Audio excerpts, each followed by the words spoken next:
is Steven Pinker. I am a professor of psychology at Harvard University, and I am happy to speak with you today about human progress. If you were to ask someone, you don't know who you're going to be, whether you're going to be a man or a woman, black or white or Asian, which country, whether you're going to be in Africa or Asia or Europe or the Americas, what era, what decade would you choose to be born in? The answer is now. Nonetheless, a lot of people think that now that we're living through terrible times. Partly it's the distortions of journalism, because the world will never be perfect. And no matter what goes wrong, no matter what disaster happens, and there'll always be disasters, no matter how good the world is, well, that's what news is. News is a non-random sample of the worst things happening on Earth. Many people who read the news and are aware of what the terrible things happening in the world naturally assume that things must be getting worse and worse. But all they're seeing are bad things happening now. You can't tell whether the world is getting better or worse unless you compare what's happening now with what happened in the past. And because the news presents things that happened today, yesterday, they can be misleading in terms of our understanding of historical developments and overall trends. Also, the news is about things that happen, not things that don't happen. If a country is at peace, if a country is not attacked by terrorists, if there has not been an epidemic or a financial crash, it's not news. Nothing happened. So there's a natural tendency for the news to present things that go wrong. On top of that, that natural bias toward events as opposed to nothing happening, and that will naturally favor a dark, gloomy, pessimistic view of the world, because most things that happen suddenly that are covered by the news are bad things. Good things usually take a long time to develop, a few percentage points a year, but which then compound over time. For example, the newspapers could have had the headline, 137,000 people escaped from extreme poverty yesterday, every day for the last 30 years. But they never had that headline, and so more than 1 billion people escaped from extreme poverty, and almost no one knows about it. Many journalists feel that it is their duty, their responsibility to report negative events. I've heard journalists tell me, well, good news, positive developments, that's not news, that's advertising. That's public relations, that's government propaganda. Now, sometimes it is, but in order to understand the world, we have to understand what goes wrong and what goes right. What gets better? What gets worse? Can you even answer the question, have things gotten better? Have things gotten worse? Because I present data showing many aspects of the world have improved, war deaths have gone down, poverty has gone down, illiteracy has gone down, people sometimes think, oh, isn't that wonderful? You're an optimist. It's so nice to have an optimist. But that's missing the point entirely. Optimism or pessimism are personality traits. Some people are born optimistic, some people are born pessimistic, some people see the glass as half full, some people see the glass as half empty. But who cares what Steven Pinker thinks? I'm just a person. My personality should not have any influence on your state of the world. My point is, we should look at data. We should look at numbers. We should look at facts. And what I have shown is that a lot more things have gotten better than most people realize, because most people don't even look at the data. They just read the news. In psychology, there is a phenomenon called the negativity bias. We pay more attention to what goes wrong than what goes right. We are more hurt by criticism than we are lifted by praise. There are more words in most languages for negative emotions than for positive emotions. In phenomenon after phenomenon, we worry about things that go wrong. Now, To a certain extent, that's good because things can go wrong and we have to be aware of them. But it can blind us to ways in which human ingenuity and human action can improve the state of the world. Also, there is a phenomenon in human psychology called the availability bias. That was named by the psychologists Amos Tversky and Daniel Kahneman.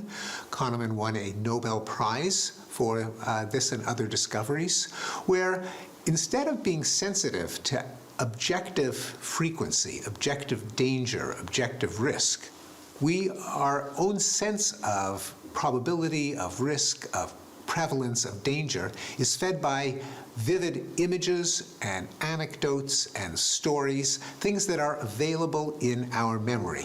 There's a phenomenon that people who are critics, who attack things, are often seen as more sophisticated, as more intelligent than people who think that things are going well. We all value those who can warn us of possible dangers. It is a feature of our psychology, but it can be misleading when real human improvements, which you can only see in data, are ignored or denied. It's essential to understand the trends in the world as they have actually taken place and not to be distracted by particular events.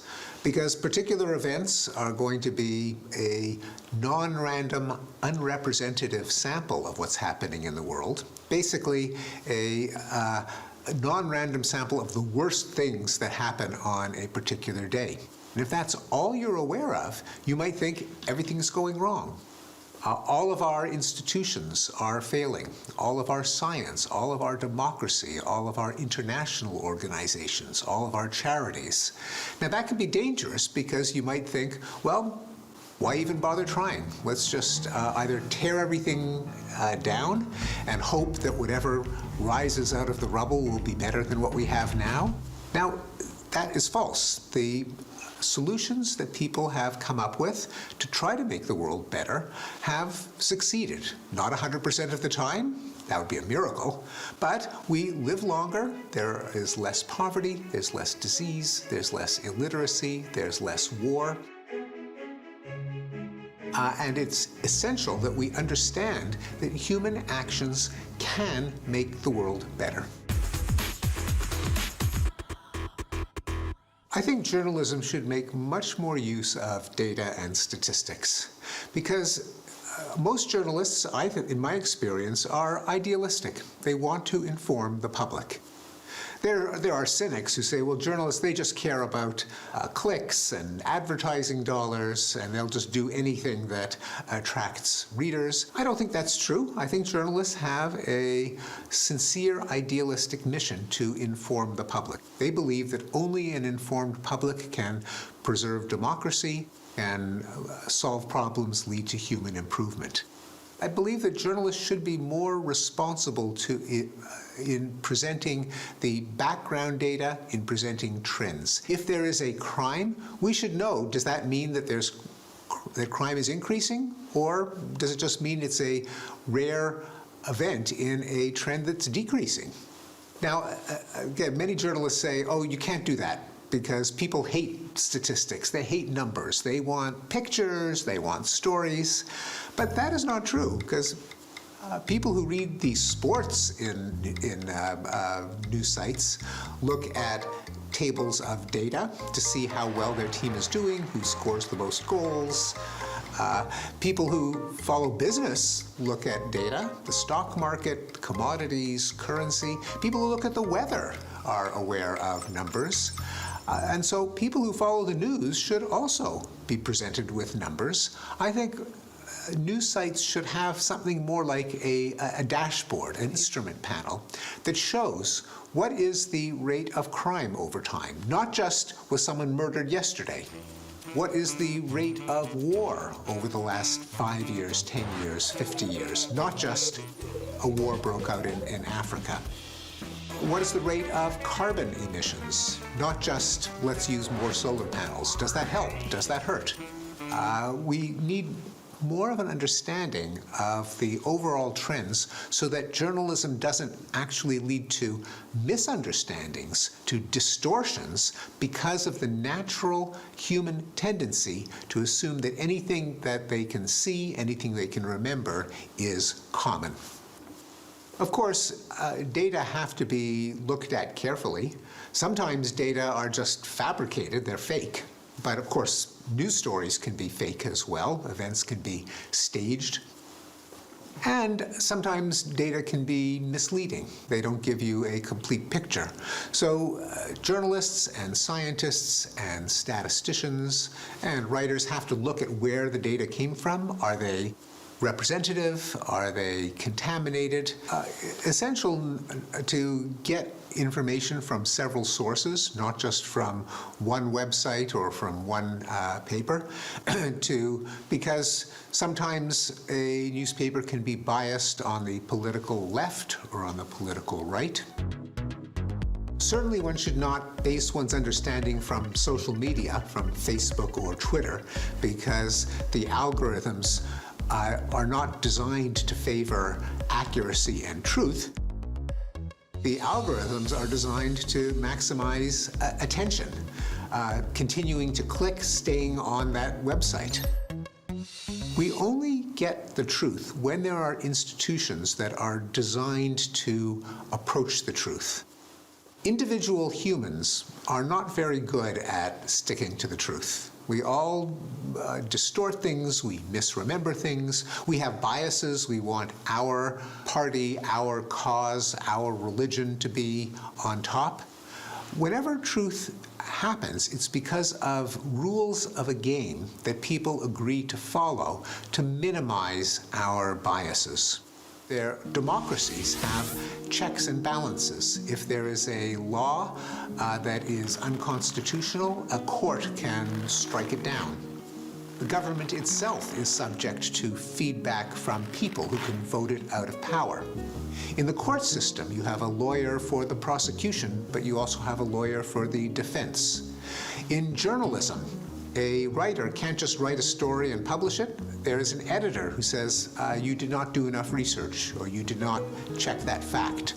It's only institutions that set up procedures of checking and feedback and review that have at least some chance of giving us a view of reality. We have to base our understanding of the world on facts and data. Because we are not mystics or visionaries that can see into the future. None of us is infallible. None of us is omniscient, knowing everything. Our knowledge is always imperfect. Our historical records are never perfectly accurate. We do not have, still, even with imperfect knowledge, it's better than dogma, than someone saying, I have the answer because I am a genius, because God gave me the answer, because I am perfect. We know that that is a recipe for disaster. If we do things at random, they'll get worse because there are more ways for things to go wrong than to go right. We have no choice but to understand the world as best we can, to always be open to the possibility that we're mistaken, that is we're all fallible, to have mechanisms that can correct our errors, that test our ideas, either from looking at past data or by doing experiments. If there's a new policy, you can try it in one village and not another village and see if the first village improves. If there's a new drug, we try it on half the people, the other half get a placebo, and they don't know which they're getting. We see which one works. Only option for making the world better is to understand it better, and our only way to understand it better is to try to gather data on how the world works.